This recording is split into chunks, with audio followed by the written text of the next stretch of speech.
Welcome to my channel. I'm Anshul from Quantshala. I hope you liked the previous videos on number system. If you haven't watched those, press on the I icon on the top. So today we'll take up triangles. Geometry is one big module that students are scared of. There are a vast variety of concepts and there are a huge variety of questions as well. So it's an important topic for competitive exams like CAT. So I recommend that it should be started early in your preparation so that you get ample of time to practice. So in this video, we'll be looking at basic properties of triangles. These 7 properties and some of the jargons we'll be looking at. If you know all of these 7 properties already, then I recommend that you move on to the next video where we'll discuss some of more intermediate and advanced concepts. So first of all, let's see the naming convention. By naming convention, I mean when a triangle is given, let's say a triangle ABC is given to us, how do you name the angles and sides? Because this will be useful in every concept and every question. So this angle will be called as angle A. The angle at vertex B will be called as angle B, and this will be angle C. More importantly, the side opposite to vertex A, which means this side, will be called small a. The side length of side AC, which means the side opposite to vertex B, will be called small b, and this will be small c. Now going to angle sum of a triangle. Most of us know that angle sum of a triangle is 180 degrees, right? X plus y plus z will be 180 degrees. Let's look why. So we'll draw a line parallel to the base which passes through this topmost vertex. So these two lines are parallel.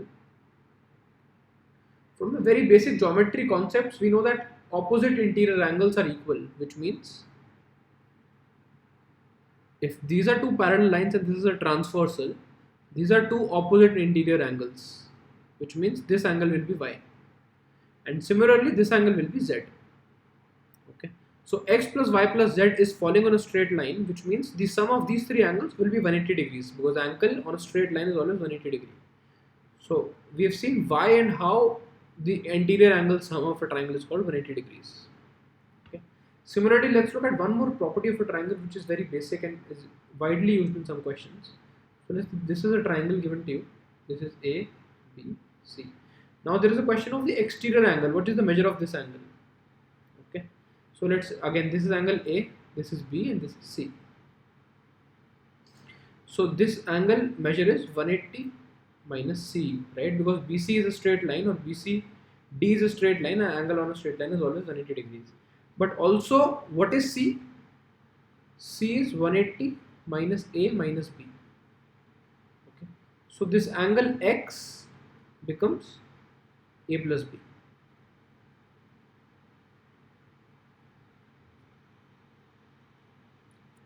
Now that we are at the subject of an interior angle sum, let's also discuss it for polygons. Okay. Let's say a polygon is there, of which n sides are there. So what will be the angle sum of all these interior angles, which means the angle sum of all these angles which are inside the polygon. There are n sides to this polygon, so I have drawn some dots here, which means there are a lot more sides here depending on the value of n. Okay. Now what we'll do is we'll draw triangles to each of these. Okay. Let me use this one.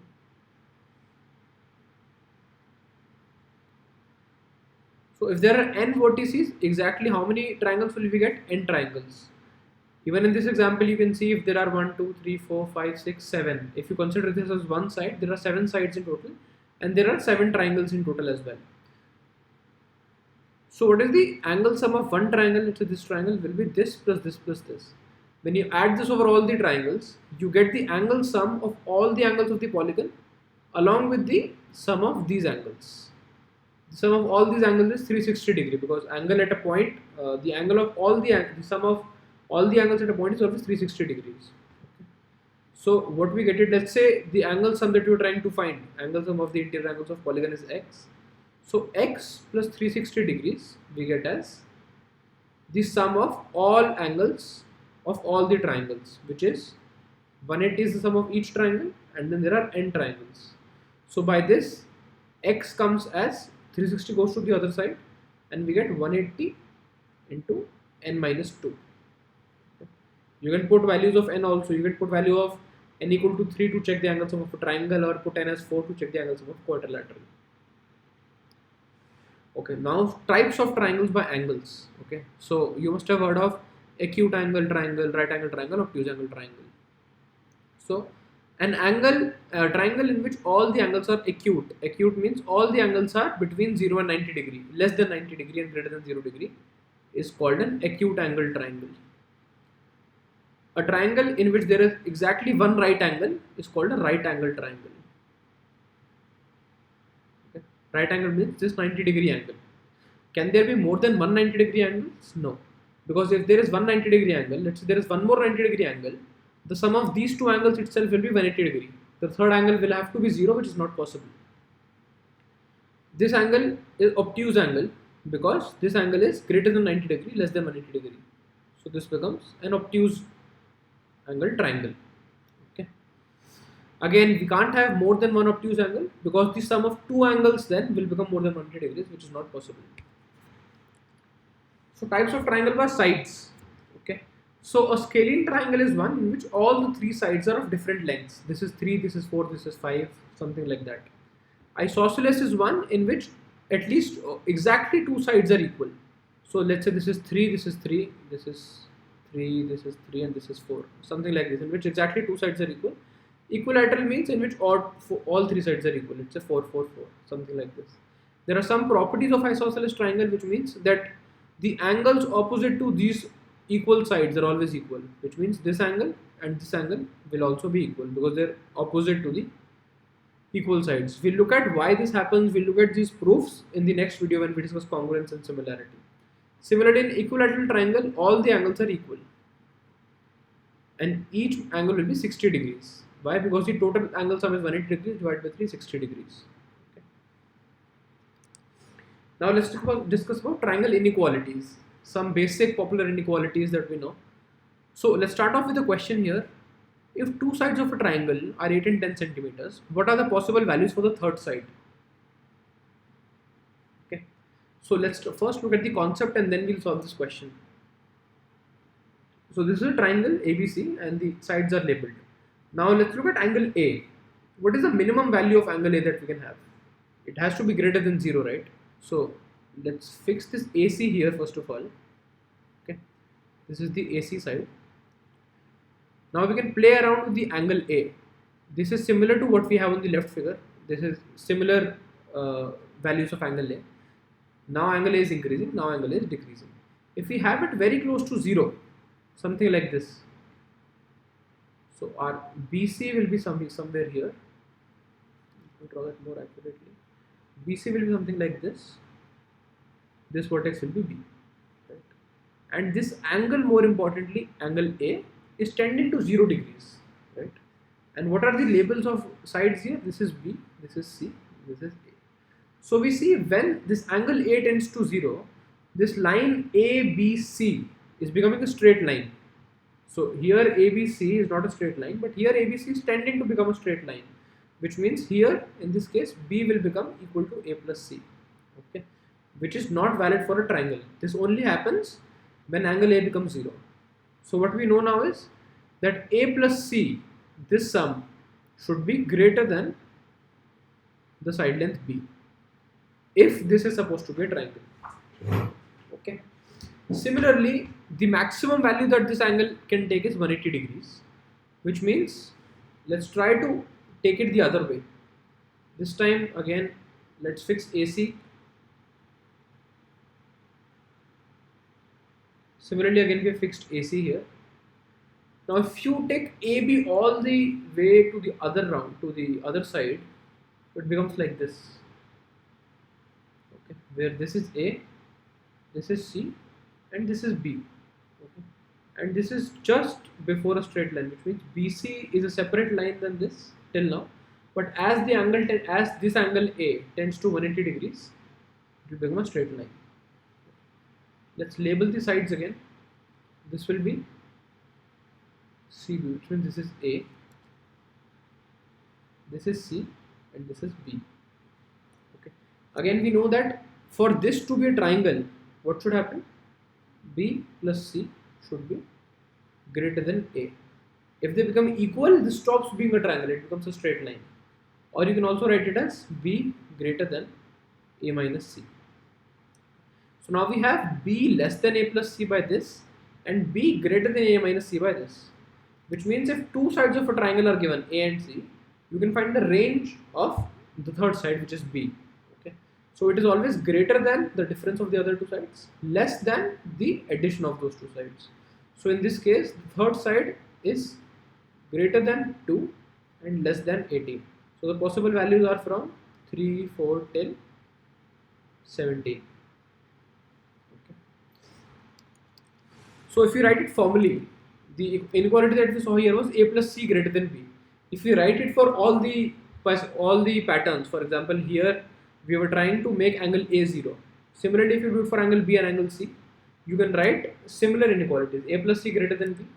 So these are the three inequalities that we get: a plus b greater than c, b plus c greater than a, and c plus a should be greater than b. Basically, the sum of any two sides should be greater than the third side, right? Also, we can manipulate these to write a is less than b minus c. I'm sorry for this. So a should be greater than b minus c, and b should be greater than a minus c, and c should be greater than b minus a, which means any side is greater than the difference of the other two sides and is smaller than the sum of the other two sides.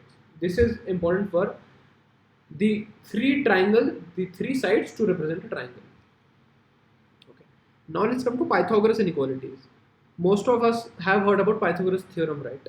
Where in a right angle triangle, c square is equal to a square plus b square. The square of the longest side is equal to the sum of squares of the other two sides. Okay. Let's start off with the question again. The sides of a triangle are 10, 11 and 12. Is a triangle acute, obtuse or right angled? If we get c square is equal to a square plus b square, then we can definitely say it is going to be right angled. But acute and obtuse we can't say by this concept only. So Pythagoras has some inequalities also, not only this theorem. So inequalities means in this acute triangle, this longest side is c. So c square, the square of the longest side, will always be less than the sum of squares of the other two sides. In obtuse angle triangle, it will always be greater than the sum of squares of other two sides. In a right angle triangle, as we saw, c square is equal to a square plus b square. So in acute, c square is less than the sum of squares of other two sides. In obtuse angle triangle, the square of longest side is greater than the sum of squares of other two sides. Coming back to the question, the sides of triangle are 10, 11, 12. Okay, longest side is 12. So 12 square is 144. 10 square is 100. 11 square is 121. So this is c square. This is a square plus b square. Okay, this comes out to be 221.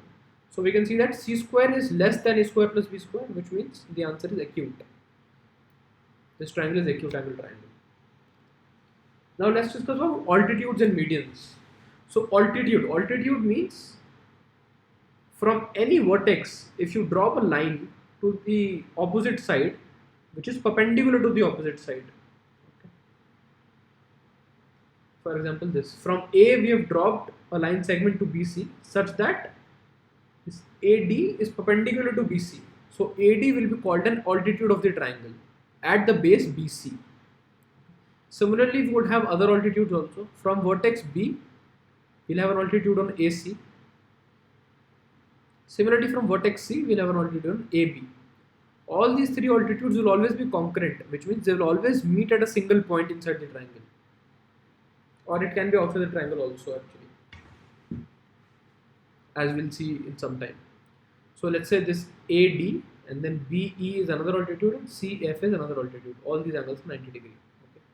The point where they meet, this is called as orthocenter. So orthocenter is the point where all the altitudes of a triangle meet. So this altitude in a obtuse angle triangle can be hard to visualize. So if you say from B to AC, we can make the altitude easily. It will be something like, it will be somewhere here, okay, from B to AC. But if I ask you to draw an altitude from A to BC, it can't be inside the triangle, right? So it has to be outside the triangle. It will be somewhere here. So first of all, what we'll do is we'll extend the side BC. We'll extend the side BC. And then we'll draw a perpendicular from A to this extended of BC. Now we know that this AD and BE both are the altitudes. Okay. So for obtuse angle triangle, altitude can be outside the triangle as well. Area of triangle. So we know that, let's say this is H. Okay. Height. Altitude can also be called as height. So area of triangle is half into base into height. Base means the length of the side BC in this case, okay, where the on which side the altitude is drawn, and height means the height of the altitude or the length of the altitude itself. Okay, we have discussed altitudes now, so let's discuss median now. Median means, first of all, let's find a midpoint of the side BC. Let's say it's here. Now connect this vertex A to this midpoint of BC. Similarly, connect B to the midpoint of AC and connect C to the midpoint of AB.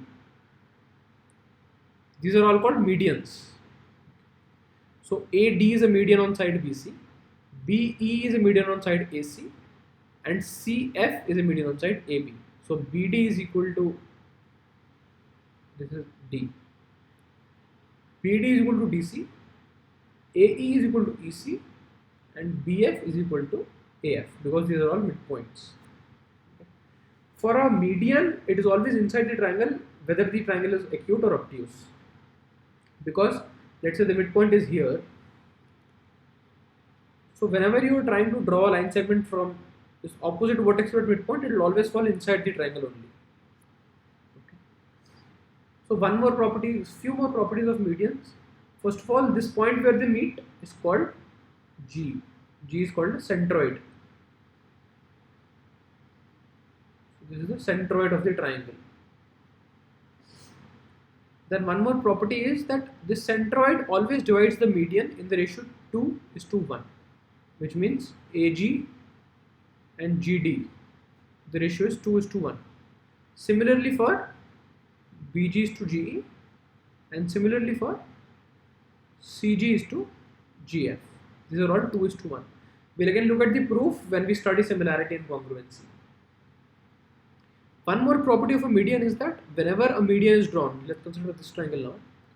Whenever a median is drawn, A, B, C, and this median D is drawn, so it always divides the triangle into two triangles which are of equal area. We'll discuss that in the next slide. So division of triangle by a median, which means this ABC is a triangle, AD is the median, which means BD and DC are equal sides. So as we saw in the altitude section, the area of a triangle is half base into height. In case of triangle ADC, this is an obtuse angle triangle, the median will be, the altitude will be this.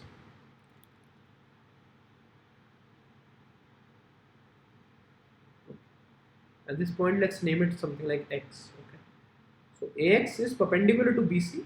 It acts as an altitude for both the triangles ADC and ADB. So what is the area of triangle ADB?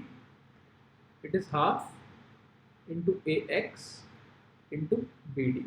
Similarly, area of triangle ADC is half into AX into DC, because DC is the inside triangle ADC. DC is the side on which the altitude is drawn.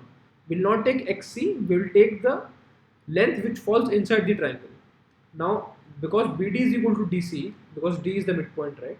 So area of triangle ADB and ADC are equal, which means generally we can say that whenever a median is drawn inside a triangle, it always divides the triangle into two equal halves, or two halves of equal area. Let's now look at angle bisector and incircle. So angle bisector is, as the name suggests, if we this angle B, if we draw a line here which bisects this angle, that will be an angle bisector. Similarly, we can draw it for all the angles. And again, these will be concurrent, which means they will always meet at a single point, and that point is known as incenter. Okay. So incenter, interestingly, has one more property. Incenter is also the point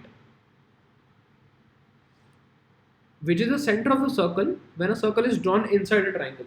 So take a triangle, draw a circle inside it such that the triangle touches all the three sides, and find the center of the circle. That point is known as incenter. But again, these two look to be very different concepts, right? This is an angle bisector, this is an incenter. Why is it happening that the points where these meet also happens to be the center of the circle when the circle is drawn inside the triangle? So again, we look at this concept when we study similarity and congruency, because all of these what we are studying can be proved by similarity or congruency or a few other concepts. So if this is the in circle, if this circle will be called the in circle. The radius of this circle is denoted as small r, which is called in radius. And this point I is called the in center. So these angles are all equal.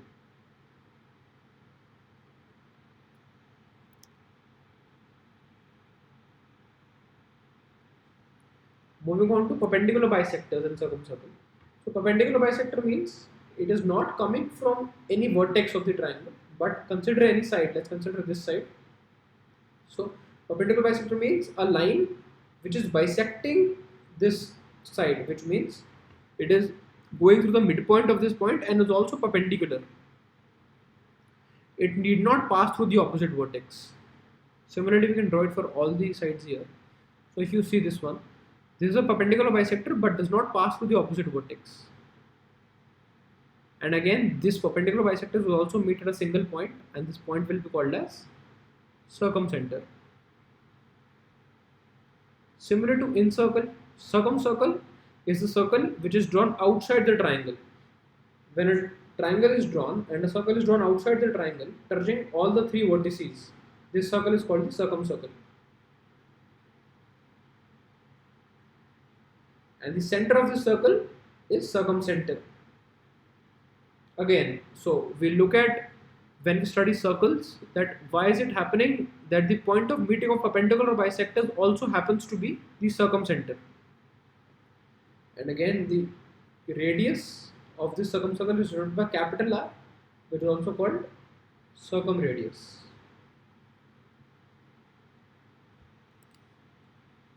Okay, now let's look at a few methods of calculating the area of triangle. One we have already studied, which is called half into base into height. Right? Half into base into height. This b is not necessarily this b. Base means on whichever side the altitude is drawn. For example, if you draw it on this side,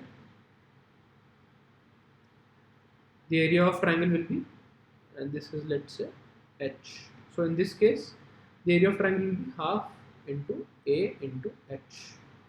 We write this a little more clearly so that you don't get confused. So it is half into base into height.